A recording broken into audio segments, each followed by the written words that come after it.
रायगढ़ का किला अपनी भव्यता और अपराजेयता के लिए प्रसिद्ध था। गहरी घाटियों और दुर्गम पहाड़ियों से घिरा यह किला मराठा साम्राज्य का गौरव था। लेकिन उस रात किले के भीतर एक अजीब सी बेचैनी फैली हुई थी। गहरे अंधकार में किले के सभा भवन से हल्की हल्की मशालों की रोशनी झांक रही थी। वहां कुछ खास लोग एकत्रित थे।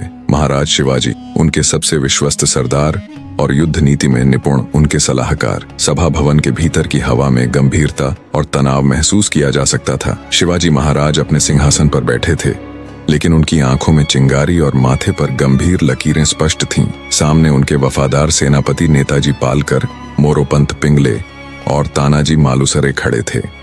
तभी एक गुप्तचर अंदर आया। उसकी सांसें तेज चल रही थीं और उसका चेहरा भय और चिंता से भर गया था।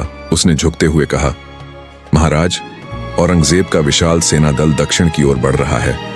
उनके पास तोपखाने, घुड़सवार और लाखों सैनिक हैं। उन्होंने बीजापुर के रास्ते से हमारी सीमाओं की ओर बढ़ने की योजना बनाई है। सभा भवन में सन्नाटा छा गया। यह खबर सभी को चौंका गई, लेकिन शिवाजी महाराज के चेहरे पर कोई घबराहट नहीं दिखी। उन्होंने शांत स्वर में पूछा, क्या यह सेना सीधे रायगढ़ पर आक्रमण करने की योजना बना रही है या उनके इरादे कुछ और हैं?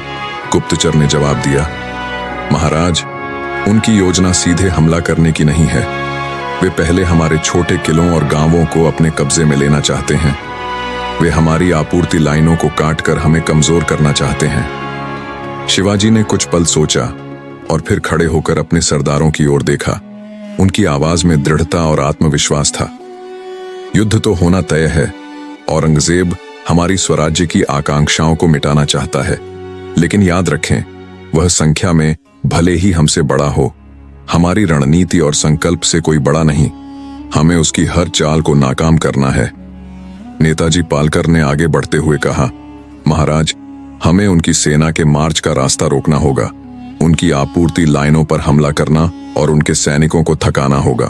तानाजी मालुसरे ने मुस्कुराते हुए कहा, महाराज, दुश्मन चाहे कितना भी बड़ा हो, हमारे किले और हमारी मिट्टी हमें हराने नहीं देंगे। बस हमें आपके आदेश की प्रतीक्षा है। शिवाजी ने अपने सरदारों को संबोधित करते हुए कहा, हम छत्रपति हैं, लेकिन यह लड़ाई केवल एक राजा की नहीं, बल्कि पूरे मराठा साम्राज्य की लड़ाई है। हमें अपने हर नागरिक की सुरक्षा करनी है। उनके परिवार, उनके खेत और उनके सपनों की रक्षा करनी है। औरंगजेब को यह एहसास दिलाना होगा कि मराठा कभी झुकते नहीं। सभा भवन में अचानक जोश भर गया। हर सरदार ने शिवाजी के आदेश का पालन करने की शपथ ली। हर हर महादेव की गूंज से सभा भवन की दीवारें गूंज उठीं। लेकिन शिवाजी महाराज जानते थे कि यह सिर्फ शुरुआत थी। उनकी बुद्धिमत्ता और रणनीतिक कौशल को हर कदम पर चुनौती दी जाएगी। उन्होंने अपने सेनापतियों को गुप्त रणनीति के लिए रुकने का आदेश दिया। हमले की शुरुआत हम करेंगे, लेकिन दुश्मन को ऐसा लगेगा कि हम कमजोर हैं। इस सस्पेंस के साथ शिवाजी महाराज और उनकी सेना ने औरंगजेब के खिलाफ अपनी पहली चाल चलने की तैयारी शुरू कर दी। अंधेरी रात में रायगढ़ के किले की मशालें जलती रहीं और एक नया इतिहास लिखने की नींव रखी जा रही थी। रायगढ़ के किले में उस रात की गुप्त सभा के बाद हर किसी के मन में एक ही सवाल था, क्या शिवाजी महाराज और उनकी सेना औरंगजेब की विशाल शक्ति का सामना कर पाएंगे? इस सवाल का जवाब जानने से पहले इन दो महान व्यक्तित्वों की असाधारण विशेषताओं को समझना जरूरी है। शिवाजी महाराज, जिन्हें उनके लोग हिंदवी स्वराज्य के संस्थापक के नाम से पुकारते थे, केवल एक राजा नहीं थे, बल्कि एक प्रेरणा थे। उनका हर कदम जनता के लिए समर्पित था। उनके जीवन का उद्देश्य सिर्फ एक था, स्वराज्य। शिवाजी ने बचपन से ही अन्याय और अत्याचार का विरोध करना सीखा। उनकी मां जीजाबाई ने उन्हें रामायण और महाभारत की कहानियां सुनाकर न्याय और धर्म के सिद्धांतों पर चलने की शिक्षा दी। शिवाजी सिर्फ तलवार के बल से नहीं, बल्कि अपने बुद्धि और रणनीति से भी जाने जाते थे। उन्होंने दुश्मनों को हराने के लिए गुरिल्ला युद्ध का अनूठा तरीका अपनाया। जंगलों और पहाड़ियों को अपने पक्ष में इस्तेमाल करते हुए उन्होंने अपने से कहीं बड़ी सेनाओं को हराया। लेकिन उनकी असली ताकत उनकी प्रजा थी। शिवाजी का हर फैसला उनके लोगों की भलाई के लिए होता था। उनके सैनिक उन्हें एक राजा से ज्यादा एक मार्गदर्शक मानते थे। दूसरी तरफ औरंगजेब मुगल साम्राज्य का सबसे शक्तिशाली और विवादास्पद शासक। दिल्ली के सिंहासन पर बैठा यह बादशाह अपने सख्त इस्लामी कानूनों और विशाल साम्राज्य को नियंत्रित करने की अपनी महत्वाकांक्षा के लिए जाना जाता था। औरंगजेब के लिए ताकत और सत्ता सबसे ऊपर थी। उन्होंने अपने भाइयों को हराकर और अपने पिता शाहजहां को कैद कर सत्ता हासिल की थी। औरंगजेब का एक ही सपना था, पूरे भारत को अपने साम्राज्य के अधीन लाना। वह शिवाजी जैसे स्वतंत्रता सेनानियों को बागी मानते थे और उनके खिलाफ हर संभव कदम उठाने के लिए तैयार रहते थे। उनके पास विशाल सेना, अत्याधुनिक तोपखाना और अनगिनत संसाधन थे, लेकिन उनके फैसले अक्सर उनकी क्रूरता को दर्शाते थे, जिससे उनके दुश्मन ही नहीं बल्कि उनके अपने लोग भी परेशान थे। यह कहानी सिर्फ दो राजाओं की लड़ाई नहीं थी, यह दो विचारधाराओं का टकराव था। एक तरफ शिवाजी महाराज, जो स्वतंत्रता, समानता और जन कल्याण के प्रतीक थे। दूसरी तरफ औरंगजेब, जो सत्ता, धर्म और विस्तारवादी नीति के लिए जाने जाते थे। शिवाजी ने हमेशा जनता के साथ भावनात्मक संबंध बनाए रखा। उन्होंने अपने किलों को मजबूत बनाया, गांवों की रक्षा की और अपने लोगों को भरोसा दिलाया कि उनका राजा हर कदम पर उनके साथ है। वहीं औरंगजेब अपनी कठोर नीतियों और विशाल सेना के बल पर जीत हासिल करना चाहता था।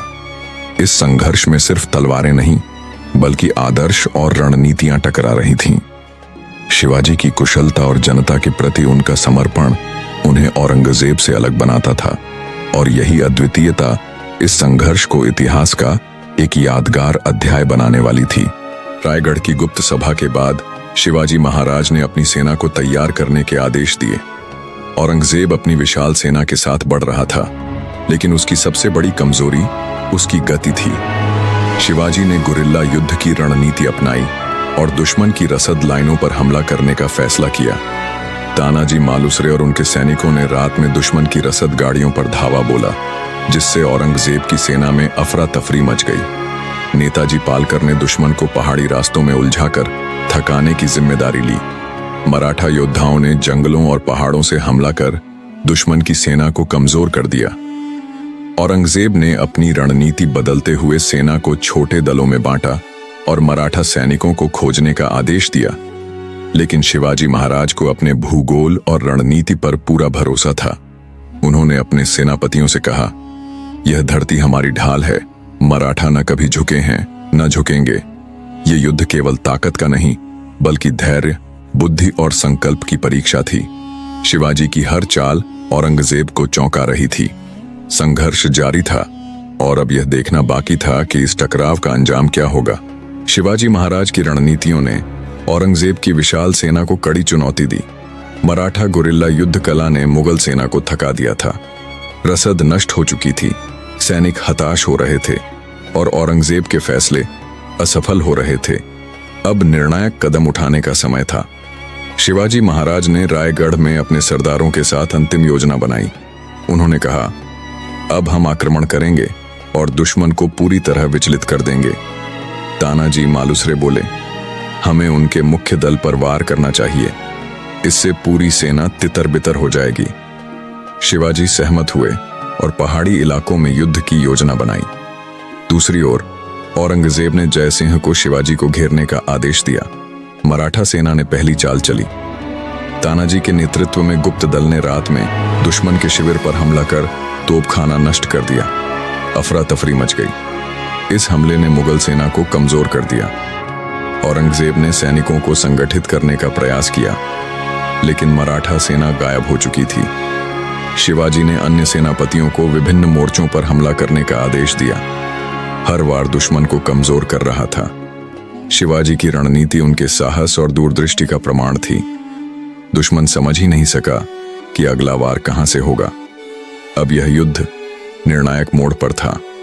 शिवाजी स्वतंत्रता के लिए लड़ रहे थे और औरंगजेब सत्ता के लिए। केवल एक विजेता हो सकता था।